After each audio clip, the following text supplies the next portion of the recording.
जैसे ही एना सब्स्टिट्यूट शब्द सुनती है, उसके होश उड़ जाते हैं। वो एकदम शॉक में चली जाती है और चिल्लाती है, छोड़ो मुझे, दूर हटो, मुझे जाना है यहां से। लेकिन मार्क्वेस उसे कसकर पकड़े रहता है। उसकी पकड़ और भी मजबूत हो जाती है और तभी मार्क्वेस हद पार कर देता है। वह एना को बेहद गलत तरीके से हाथ लगाता है, जिससे एना की सारी हिम्मत टूट जाती है। मार्क्वेस अपना काम शुरू करने ही वाला होता है, लेकिन तभी एना टूटकर चिल्लाती है, हाँ, मैं तैयार हूं, लेकिन अभी रुक जाओ। यह सुनते ही मार्क्वेस वहीं रुक जाता है। उसके चेहरे पर एक जीत की मुस्कान आ जाती है। अगले सीन में हम देखते हैं मार्क्वेस उसके सामने बैठा है और एक जीत के अंदाज में कहता है, चलो आखिरकार तुमने हार मान ली। ठीक है, फिर अब वही करो जो मैं कहता हूं। सबसे पहले अपने कपड़े उतारो। एना, जिसके पास अब और कोई रास्ता नहीं बचा था, कांपते हुए हाथों से वही करती है जो उससे कहा जाता है। तभी मार्कस एना को ऊपर से नीचे तक एक गंदी नजर से घूरता है। फिर वो एना के जिस्म पर एक बेहद घटिया ताना कसता है। मार्कस का ताना सुनकर एना को एक झटका लगता है। वो अपने मन में पूरी तरह टूट जाती है। ये मेरे साथ ऐसा बर्ताव कर रहा है जैसे मैं इसके लिए कोई खिलौना हूं, बस एक बेजान चीज। लेकिन मार्कस की जालिम बातें वहीं नहीं रुकती। वो इससे गुस्से से पकड़ते हुए फिर कहता है, हकीकत में मेरी पत्नी के मुकाबले तुम कुछ भी नहीं हो, पर हां, यह जरूर है कि तुम दोनों की शक्ल बिल्कुल एक जैसी है। और अगले ही पल मार्कस अपना काम शुरू कर देता है। वो एना को जबरदस्ती दीवार से दे मारता है। इससे पहले कि एना कुछ समझ पाती, मार्कस उसका गला पकड़ लेता है। एना की सांसें रुकने लगती हैं। वो दर्द से चिल्ला उठती है, आराम से रुको, ये मेरा फर्स्ट टाइम है। ये सुनते ही मार्कस, जो पहले ही गुस्से में था, और भड़क जाता है। कैसा फर्स्ट टाइम? तुम ये कहना क्या चाहती हो? मैं तुम्हारे साथ पहले भी सख्ती से पेश आ चुका हूं। और इतना कहकर वो उस पर और ज्यादा जोर डालना शुरू कर देता है। उसकी पकड़ और मजबूत हो जाती है, पर तभी अचानक वो शांत हो जाता है। वो उसे घूर कर देखता है और एक अजीब सवाल पूछता है, वैसे मुझे तुमसे कुछ पूछना था। मार्क्वेस एना को घूरते हुए कहता है, वो लड़का जिसे तुम हमेशा अपना कजन ब्रदर बताती हो, वो तुम्हारा भाई नहीं है, है ना? वो तो तुम्हारा आशिक है, जोसियन। सही कहा ना मैंने? भाई, ये सवाल सुनते ही एना के तो पैरों तले जमीन खिसक जाती है। वो बुरी तरह से कांपने लगती है। उसका सबसे बड़ा राज पकड़ा गया था। वो हिम्मत करके कहती है, आखिर तुम ये सारी बातें इस हालत में क्यों कर रहे हो? मार्क्वेस गुस्से से चिल्लाता है, क्योंकि मुझे सब कुछ पता है। और हां, तुम्हें एक मजेदार बात और बताता हूं। अगर उस जोसियन को भी अपनी दुनिया में वापस जाना है, तो उसे भी इस दुनिया में किसी न किसी लड़की के साथ अपना वंश आगे बढ़ाना होगा। भाई, ये आखिरी बात सुनते ही एना के दिल में जेलसी की एक आग भड़क उठती है। वो ये सोचकर ही कांप जाती है कि जोसियन, जिसे वो सच्चा प्यार करती है, किसी और लड़की के करीब जाएगा। और मार्कस, वो एना के चेहरे पर आ रही इस जेलसी को साफ देख लेता है। उसकी इस हालत को देखकर मार्कस के चेहरे पर एक जालिम मुस्कान आ जाती है। वो एना को और जलील करते हुए कहता है, लगता है तुम्हें अपने आशिक जोसियन के किसी और के साथ होने का ख्याल बिल्कुल पसंद नहीं आया। ऐसा ही कुछ वक्त बीत जाता है। एना पूरी तरह से टूटी हुई थी, पर तभी अचानक एना को कुछ रियलाइज होता है। उसके दिमाग में एक खौफनाक ख्याल आता है कि मार्कस का असल प्लान क्या है। वो चिल्लाने लगती है, नहीं, रुको, तुम ये नहीं कर सकते। तुम्हारा इरादा, तुम्हें एक वारिस यानी हेर चाहिए, है ना? तुम जानबूझकर ये सब कर रहे हो।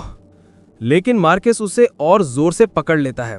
वो उसके कान में कहता है, तुम्हें क्या लगा मैं ये सारा ड्रामा क्यों कर रहा हूं? बिल्कुल, मुझे तो वारिस ही चाहिए और मैं अपना प्लान पूरा करके रहूंगा। और भाई, एना के लाख मना करने के बावजूद मार्कस अपने घिनौने प्लान में कामयाब हो जाता है। इस धोखे से एना बिल्कुल शॉक में चली जाती है।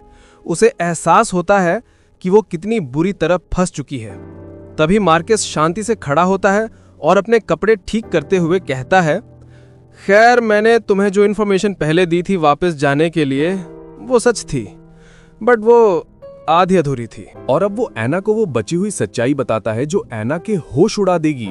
जब बच्चा हो जाएगा उसके काफी टाइम बाद, जब आसमान में रेड मून यानी कि लाल चांद होगा, तब तुम्हें पहाड़ के पीछे एक नदी यानी कि रिवर के पास जाना पड़ेगा, तभी तुम अपने रियल वर्ल्ड में वापस जा पाओगी। भाई ये पूरा प्लान सुनने के बाद ऐना, जो इतना सब सह रही थी, आखिरकार कहती है, फाइनली अब मैं अपने घर वापस जा सकती हूँ। फाइनली मुझे रास्ता मिल चुका है, भले ही मुझे इसके लिए कुछ भी चुकाना पड़े। और भाई दूसरी तरफ हम देखते हैं जोजियान को, जो अपना काम वाम छोड़ के कहीं भाग रहा होता है। तभी उसका बॉस या हेड उससे रोकता है और कहता है, हे तुम कहाँ जा रहे हो, अपना काम तो कंप्लीट करो। वैसे आज तुम्हारा ऑफ यानी कि छुट्टी नहीं है, तुम ऐसे अचानक से क्यों जा रहे हो? और वैसे रुको, तुम्हारे लिए गुड न्यूज़ भी है। ये सुनते ही जोजियान रुक जाता है। हाँ, गुड न्यूज़? आपका कहने का मतलब क्या है? तो वो बॉस बताता है, तुम्हारी जो सिस्टर है ना ऐना, वो अब मार्केस की पर्सनल मेड बन चुकी है। और दूसरी तरफ हम देखते हैं जितने भी मेड होते हैं वो सब आपस में बातचीत कर रहे होते हैं कि क्या तुम्हें पता है, जो आना है वो अब हमारी मार्कस की पर्सनल मेड बन चुकी है। ये सुनने के बाद सब मेड्स भी खुश हो जाती है। और भाई जिसकी बात हो रही थी वहीं पीछे से आ जाती है, यानी हमारी आना। अब अन्ना को सामने देखकर तो सब उसकी तारीफों के पुल बांध देते हैं। वो कहती है, वाह अन्ना, तुम तो कमाल की निकली, इतनी जल्दी इतनी हाई लेवल पोजीशन पे पहुंच गई। एक और मेड बोलती है, सच में अब तो तुम्हें किसी से डरने की जरूरत नहीं। अगर अब किसी ने तुम्हें परेशान किया तो तुम सीधा मार्क्वेस से कंप्लेन कर सकती हो। ये सब बातें सुनकर अन्ना बस अपने मन में सोचती है, ये सब तो ठीक है, लेकिन अगर मुझे खुद मार्क्वेस ने परेशान किया तो मैं किसको बताऊंगी? भाई ये सोचते ही अन्ना को टेंशन हो जाती है, लेकिन फिर वो खुद को समझाती है, खैर छोड़ो, मुझे फर्क नहीं पड़ता कि लोग क्या सोचते हैं, बस यही मेरे पास इकलौता रास्ता है अपने वर्ल्ड यानी अपनी दुनिया में वापस जाने का। और हम देखते हैं कि ये मेड्स अभी बात ही कर रही होती हैं कि तभी उन्हें साइड से कुछ आवाजें आती हैं। वहां कुछ लोग मिलकर एक लड़का को बुली कर रहे थे, यानी उसे परेशान कर रहे थे। वो उस लड़का को ताना मार रहे थे, अरे वाह, तुम्हारी बहन तो बहुत ऊंची पोजीशन पर पहुंच गई है, सुना है वो मार्क्वेस की पर्सनल मेड बन गई है, लगता है अब जल्दी तुम्हारा भी प्रमोशन हो जा रहा। तो भाई पता चलता है कि वो लोग जोसियन को चिढ़ा रहे थे। और तभी पीछे से सारी मेड्स और ऐना भी वहां पहुंच जाती हैं। ये सब ताने सुनकर ऐना को बेचारे जोसियन के लिए बहुत बुरा लग रहा होता है। और तभी जोसियन की नजर ऐना पर पड़ती है और बस सीन यहीं पर कट हो जाता है। अब सीन शिफ्ट होता है रात पर। हम देखते हैं कि ऐना और जोसियन कहीं चुपके से मिल रहे हैं। ऐना बहुत ज्यादा नर्वस यानी घबराई हुई लग रही है और अपने मन में सोच रही है, क्या मैं इसे सारा सच बता दूं कि आखिर यहाँ चल क्या रहा है और हम अपने ओरिजिनल वर्ल्ड में वापस कैसे जा सकते हैं। लेकिन इससे पहले कि ऐना कुछ बोल पाती, जोसियन उसका हाथ पकड़ लेता है। वो कहता है, कितना टाइम हो गया है ना, हम दोनों एक दूसरे से ठीक से मिले भी नहीं। ये सुनकर ऐना बस धीरे से कहती है, हाँ तुमने सही कहा। जोसियन फिर कहता है, तुम्हारे चेहरे को देखकर लग रहा है कि तुम बहुत थक गई हो। खैर छोड़ो, इतने दिनों बाद मिले हैं तो मैं तुम्हें चीयर अप कर ही सकता हूँ। और भाई ये बात सुनते ही ऐना को और भी ज्यादा बुरा लगने लगता है। उसे अपनी सारी गलतियां याद आने लगती हैं कि उसने मार्केस के साथ क्या क्या किया है, सिर्फ वो सीक्रेट पता लगाने के लिए जिससे वो अपनी दुनिया में वापस जा सके। ऐना ये सब सोच ही रही होती है कि तभी जोजिया ने उसका हाथ खींचते हुए उसे लेकर पानी में कूद जाता है। हाना एकदम शॉक। जोजियान हंसते हुए कहता है, ये रही तुम्हारी पनिशमेंट, एक तो तुम इतने टाइम से मुझसे मिली नहीं, ऊपर से सारी टेंशन अकेले ही ले रही हो ओरिजिनल वर्ल्ड में वापस जाने की। अरे जब तक हम दोनों साथ हैं थोड़ा टाइम स्पेंड तो कर ही सकते हैं ना। ये सुनकर आना को कुछ समझ नहीं आता कि क्या हो रहा है। तभी जोसियन कहता है, खैर छोड़ो, वैसे तुम्हारा कोई प्लान है? आखिर हम अभी भी लवर्स हैं तो हमें डेट पर जाना चाहिए। भाई डेट का नाम सुनते ही आना एकदम शर्मा जाती है और कहती है कि क्या क्या कह रहे हो, मुझे कुछ समझ नहीं आया।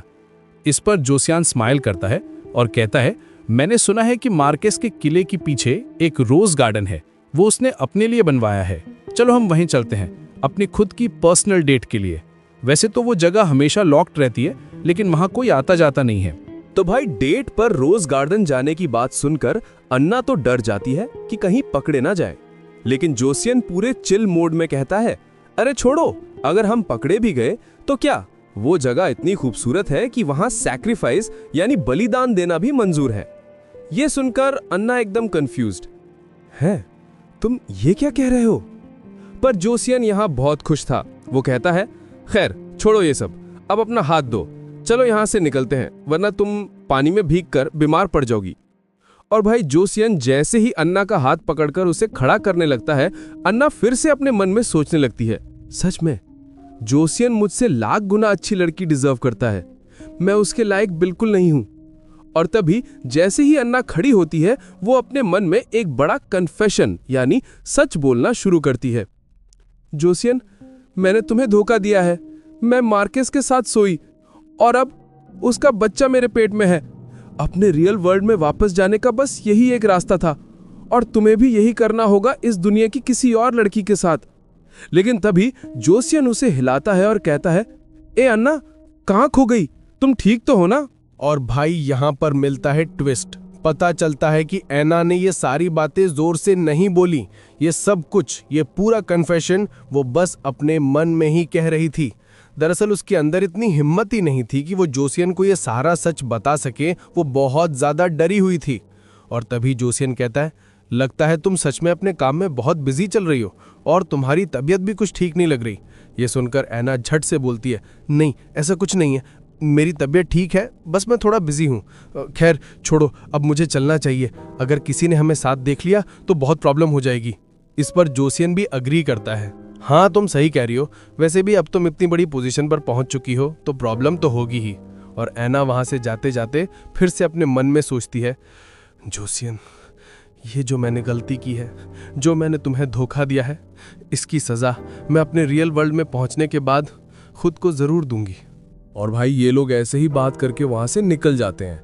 लेकिन तभी कैमरा पीछे पैन करता है और हमें दिखता है मार्कस।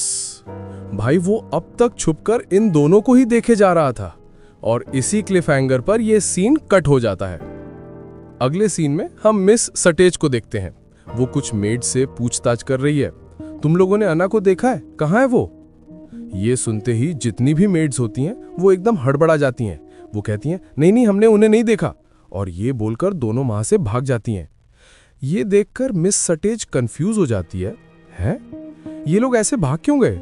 और वैसे अन्ना है कहाँ? बहुत टाइम से दिखी नहीं। वो ये सब सोच ही रही होती है कि तभी पीछे से जोसियन चलते हुए आता है। मिस सटेज उसे देखते ही पहचान जाती है और पूछती है, हे तुम वही हो ना, अन्ना के भाई? वैसे अन्ना है कहाँ? मुझे उसके बारे में जानना है, बहुत टाइम से दिखी नहीं।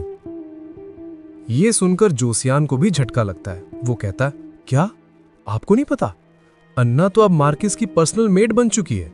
और भाई ये बात सुनते ही मिस साटीज के तो होश उड़ जाते हैं। ऐसा लगता है जैसे उसके पैरों के नीचे से जमीन ही खिसक गई हो। वो एकदम शॉक्ड हो जाती है, जो आप स्क्रीन पर देख ही सकते हो। तो भाई मिस साटीज कहती है, क्या ऐसा कैसे हो सकता है? और तभी उसे अपने मन में मार्किस की कही हुई एक बात याद आने लगती है। उस वक्त मार्किस ने कहा था, अब मिस साटिज की कोई जरूरत नहीं है, मेरे पास अपनी वाइफ को पाने का एक दूसरा ऑप्शन है। भाई ये याद आते ही मिस साटिज एकदम गुस्से में लाल हो जाती है। वो कहती है, मैं तुम दोनों को नहीं छोड़ने वाली। और ये कहकर गुस्से में वहां से निकल जाती है। उसके जाने के बाद जोसियान बेचारा कंफ्यूज हो जाता है। वो कहता है, आखिर इसको हुआ क्या है? सच में ये लड़की ना बहुत ज्यादा अजीब है। जब भी इससे मिलता हूं हमेशा अजीब सा रिएक्शन देती है और अजीब ही काम करती है। खैर मुझे क्या। और जोसियान ये सब कहते हुए आगे बढ़ जाता है। तभी वो ऊपर पैलेस की तरफ देखता है और उसे खिड़कियों पर किसी का हाथ नजर आता है। और भाई सीन कट होता है सीधा उसी कमरे के अंदर, जहां हम देखते हैं कि मार्क्वेस ने ऐना की पूरी फील्डिंग सेट कर रखी है। हम देखते हैं कि मार्क्वेस तो भाई दबा के कर रहा होता है, और बेचारी ऐना वो बस ये सब होते हुए अपने मन में कहना शुरू करती है, पता नहीं मैं हमेशा ऐसी सिचुएशन में क्यों फंस जाती हूँ। ये बिल्कुल उस टाइम जैसे ही हो रहा है जब मैं यहाँ साफ सफाई करने आई थी। और फिर हमें फ्लैशबैक का सीन दिखाया जाता है, जहां ऐना रूम में आई ही होती है और मार्क्वेस उसे देखते ही अपना कंट्रोल खो बैठता है या अपने असली रंग दिखा देता है। हाँ भाई, कुछ इसी टाइप का सीन हुआ था। ऐसा होने के बाद मार्किस अजीब ही बात कहना स्टार्ट करता है। वो ऐना के ड्रेस की तरफ घूरते हुए कहता है, आखिरकार तुम ऐसी बचकानी चीजें, चाइल्डिश थिंग्स क्यों पहनती हो? इस छोटकू को ये सब मत पहनाओ। और भाई ये कहते कहते वो ऐना के पर्सनल स्पेस में घुसना स्टार्ट कर देता है। यहाँ पर बेचारी ऐना को बहुत ज्यादा एम्बैरस यानी शर्मिंदा और अनकंफर्टेबल फील हो रहा होता है, जो हम उसके चेहरे पर साफ साफ देख सकते हैं। और फिर क्या था, मार्केस यहाँ पर अपनी मनमानी स्टार्ट कर देता है, जिस कारण हमारी ऐना को काफी सहन करना पड़ रहा होता है। और तभी हम एक और चीज नोटिस करते हैं, मार्केस ये सब करते टाइम अपनी वाइफ का नाम यानी ऐना का नाम लेना स्टार्ट कर देता है। अब ये सुनकर हमारी ऐना को और भी ज्यादा अजीब यानी डिस्गस्टिंग लगने लगता है। तो ऐना हिम्मत करके कहती है, बस बहुत हुआ, अब थोड़ा दूर हटो। और वो उसे पीछे हटाने की ट्राई यानी कोशिश करती है, लेकिन भाई मार्केस रुकता नहीं। वो कहता है, नहीं, अब तुम बहुत लेट हो चुकी हो। और तभी वो अन्ना को और ज्यादा सख्ती से जकड़ लेता है और भाई वापस से अपनी जिद पूरी करने लग जाता है। अब हमें कुछ देर बाद का सीन दिखाया जाता है और पूरा कमरा एकदम गंदी हालत में होता है, खास करके हमारे मार्केस की हरकतों के कारण, आप समझ ही सकते हो। और हम देखते हैं कि अन्ना एक कोने के साइड में बैठी होती है और अपने मन में कहती है, सच में ये बहुत ज्यादा अजीब वियर्ड है और डिस्गस्टिंग घिनौना भी, बट खैर छोड़ो। और भाई वो फटाफट उठकर अपने सारे कपड़े पहन लेती है और खुद को समझाती है, ये बस मेरे जॉब का एक पार्ट है। दूसरी तरफ मार्केस जो ये सब देख रहा होता है वो बिल्कुल शॉक हो जाता है, क्योंकि जो अन्ना कुछ टाइम पहले इतना अजीब बर्ताव कर रही थी वो अब उसके सामने बिल्कुल नॉर्मल हो चुकी है। मार्केस उसे बस घूरे जा रहा होता है और अन्ना वो बिंदास उठकर कमरे की हालत सुधारने लग जाती है, हर जगह पोछा मारने लगती है जो भी मेस फैला हुआ था उसे। तभी मार्केस उसे रोकते हुए कहता है, तुम उस मेस को साफ क्यों कर रही हो? कुछ देर बाद कर लेना या कोई और कर लेगा। ये सुनकर अन्ना पलटती है और कहती है, नहीं, ये मेरा काम है, इस कमरे को साफ रखना मेरी ड्यूटी है, और वैसे भी मैं बस एक नौकरानी हूं, यहाँ की कोई प्रिंसेस नहीं। भाई ये बात सुनते ही मार्केस का दिमाग घूम जाता है। वो कहता है, तुम कहना क्या चाहती हो? तुम क्या मेरी रखैल हो? हाँ?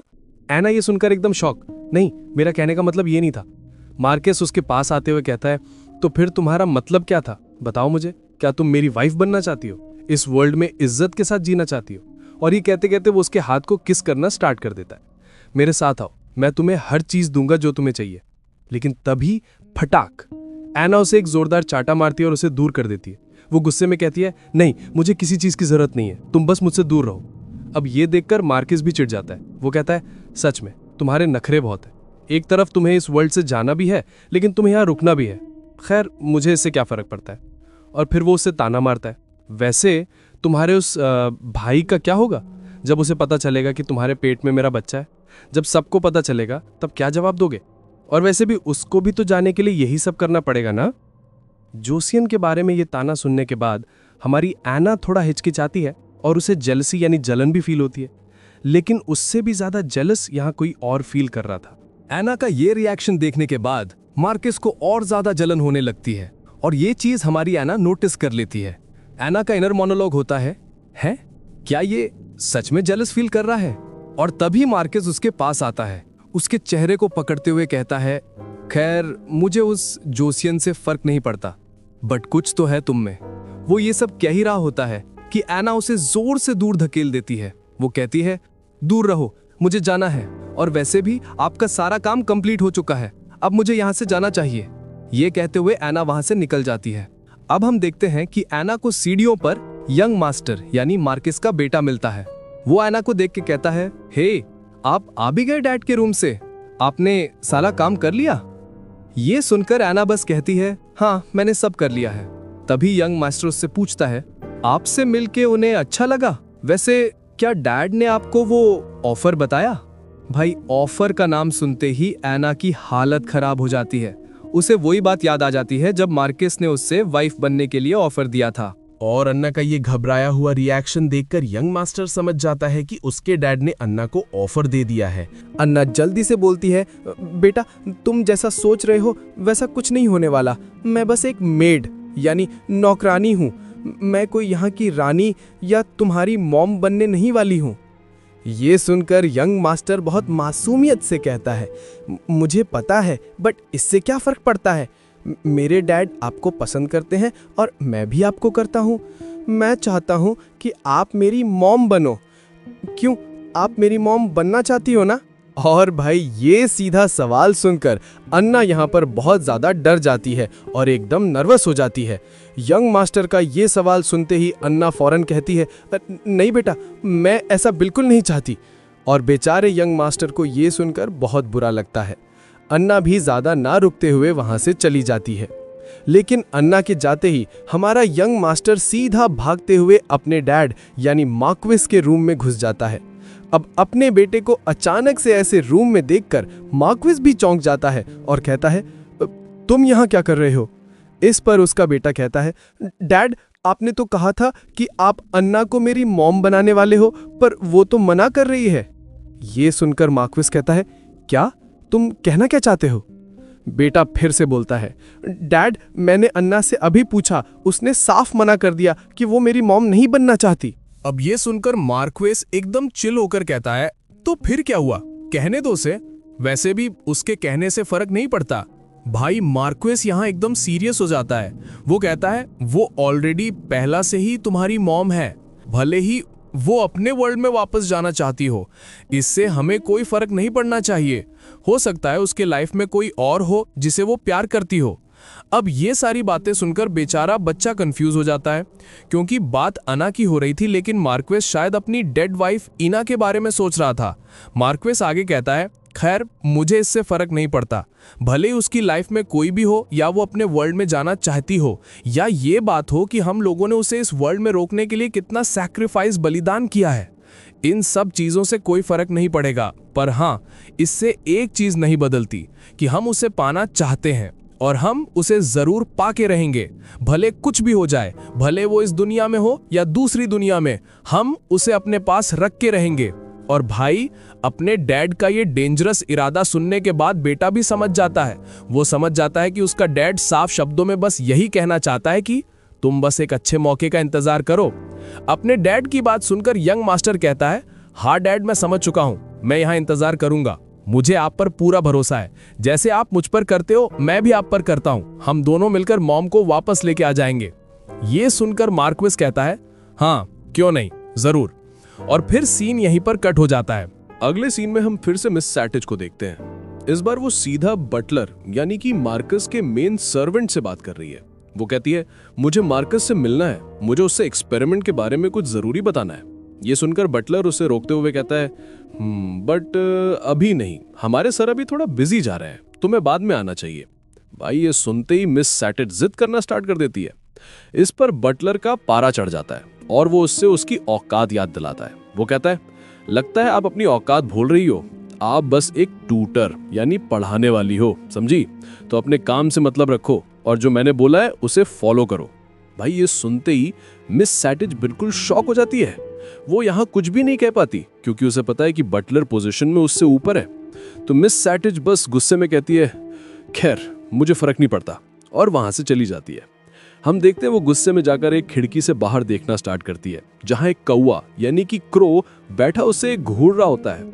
और तभी मिस सैटिज खुद से कहती है, फाइनली अब टाइम आ चुका है। सीन कट होता है और हमें एक नई लड़की दिखती है जिसका नाम है रोज।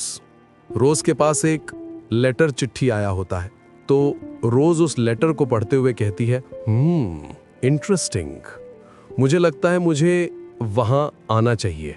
वो कहती है, चलो ठीक है, फिर मैं बहुत जल्दी वहां आने वाली हूं। और सीन फिर से कट, नेक्स्ट डे। अब हमें अगले दिन का सीन दिखाया जाता है। हम देखते हैं कि मार्कस और एना दोनों साथ में है। मार्कस अपना कुछ काम कर रहा होता है और एना अपने मन में सोच रही होती है। अब मार्कस का दिन का रूटीन बिल्कुल फिक्स हो चुका है। सुबह उठकर पहले ब्रेकफास्ट करेगा, फिर अपना हल्का सा काम, और उसके बाद फिर मेरा रोल है उसके साथ वो सब चीजें करने का। एना ये सब सोच ही रही होती है कि तभी मार्क्विस उठता है। एना को लगता है अब काम शुरू होगा, लेकिन आज मार्क्विस कुछ अलग ही करता है। वो कहता है, चलो आज बाहर से थोड़ा घूम के आते हैं। बाहर घूमने की बात सुनकर एना तो बिल्कुल शॉक हो जाती है। अगले सीन में हम देखते हैं कि एना और मार्क्विस दोनों साथ में चलते हुए जा रहे हैं और वो फाइनली मैंशन से बाहर निकलते हैं। अब बाहर कुछ मेड्स उन्हें, मार्क्विस और एना को देखती हैं और एकदम खुश होने की एक्टिंग करती हैं, उन्हें चीयर अप कर रही होती हैं। लेकिन भाई जैसे ही वो लोग थोड़ा आगे निकलते हैं, यही मेट्स पलटती हैं और हमारी एना की बुराई यानी कि बिचिंग करना स्टार्ट कर देती हैं। और तभी पीछे से जोसियन भी वहां आ जाता है। वो आकर कहता है, हे व्हाट्सअप, तुम लोग यहाँ क्या कर रहे हो? कहीं तुम लोग एना के बारे में तो बात नहीं कर रहे? भाई ये सुनते ही वो मेड्स एकदम दिखावा यानी कि नाटक करना स्टार्ट कर देती हैं। यहाँ हमें क्लियर हो जाता है कि ये मेड्स एना से बिल्कुल खुश नहीं है, बल्कि अंदर ही अंदर उससे बहुत जलस यानी कि जलन फील करती हैं। तो एक मेड झट से बात पलटते हुए कहती है, अरे नहीं नहीं, हम तो बस ये बात कर रहे थे कि हमारे मास्टर यानी कि मार्क्वेस आज कितने दिनों बाद रोज गार्डन में गए हैं। और भाई रोज गार्डन का नाम सुनते ही हमारा जोसियन एकदम शॉक्ड हो जाता है, क्योंकि ये वही जगह थी जहां वो आज एना के साथ डेट पर जाने वाला था। लेकिन भाई यहां तो पूरा प्लान ही चौपट हो गया। अब सीन कट होता है सीधा रोज गार्डन में। हम देखते हैं कि मार्क्वेस और एना वहां आराम से घूम रहे हैं। तभी मार्क्वेस एना से पूछता है, कैसा लगा तुम्हें ये जगह, अच्छा है ना? इस पर एना भी कहती है, हाँ ये जगह देखने में बहुत ज़्यादा खूबसूरत है। तो एना कहती है, ऐसा लगता है यहाँ की एक एक छोटी चीज़ को बहुत डिटेल में बनाया गया है। ये सुनकर मार्क्वेस कहता है, हाँ तुमने सही कहा, हम इस जगह का बहुत अच्छे से ध्यान रखते हैं। और तभी हम देखते हैं कि एना की नज़र कुछ गुलाब के पत्तों पर पड़ती है और भाई उसे सीधा अपना पास्ट लाइफ याद आ जाता है। उसे याद आता है कि कैसे उसने अपनी मॉम के फ्यूनरल पर उन्हें यही गुलाब के पत्ते दिए थे। एना ये सब सोच ही रही होती है कि तभी पीछे से मार्क्वेस उसे टोक देता है, हे ऐसा लगता है तुम इन पत्तों को देखकर किसी को याद कर रही हो। एना एकदम हड़बड़ा जाती है, नहीं नहीं ऐसा नहीं है, तुम्हें कोई गलतफहमी हुई है। लेकिन मार्क्वेस नहीं मानता, हाँ कोई तो है जिसे तुम याद कर रही हो, है ना? इस पर एना भी मान जाती है, हाँ पर इससे अब फर्क नहीं पड़ता, मैं बहुत जल्दी अपने वर्ल्ड में वापस चली जाऊंगी। भाई ये सुनते ही मार्क्वेस का टोन बदल जाता है। वो कहता है, मुझे पता है तुम अपने वर्ल्ड में जाने के लिए कितनी बेताब हो। खैर ये बहुत बुरा है क्योंकि इस तरह मेरे बेटे को उसकी मम्मी नहीं मिल पाएगी।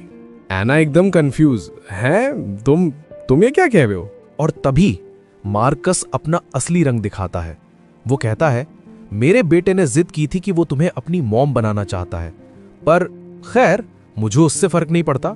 अगर तुम ऐसा ही चाहती हो अपने वर्ल्ड में वापस जाना तो ऐसा ही होगा। मैं अपने बेटे की मम्मी तो नहीं, लेकिन हाँ मैं अपने छोटकू यानी लिटिल वन का मन बहलाने वाला टॉय तो तुम्हें बना ही सकता हूं। और भाई ये कहते ही वो पीछे से एना को टाइट से हक कर लेता है। चलो अब यहीं पे ही स्टार्ट करते हैं। ये सुनते ही एना के होश उड़ जाते हैं। वो बिल्कुल शॉक हो जाती है। नहीं, वो जोर से उससे धक्का मार के दूर हटा देती है और कहती है, नहीं आज मैं मुंह से करूंगी। भाई ये सुनकर मार्कस भी डबल शॉक्ड, क्या अपने मुंह से? चलो ठीक है फिर, तुम्हारी मर्जी। और अगले ही पल हम देखते हैं कि मार्कस अपना हाथ एना के सर पर रखता है और उसे नीचे की तरफ जमीन पर घुटनों के बल बैठने को फोर्स करता है। और इधर ही हमारा ये एपिसोड खत्म हो जाता है। पर जाने से पहले दोस्तों, अगर आपको ये वीडियो पसंद आया है तो इस वीडियो को हाइप देना बिल्कुल मत भूलना। इससे ये वीडियो ज़्यादा से ज़्यादा लोगों तक पहुंचेगी। और हाँ, एक खास अपडेट, कल से हमारी who is the lawyer series start हो रही है, जिसे मैं इसी हफ्ते में ख़त्म करने की पूरी कोशिश करूंगा। अगर आपके पास भी कोई मानवा सजेशन है जो आप मेरे चैनल पर देखना चाहते हो तो कमेंट करके ज़रूर बताना। तो मिलते हैं नेक्स्ट एपिसोड में, तब तक के लिए बाय बाय, टेक केयर।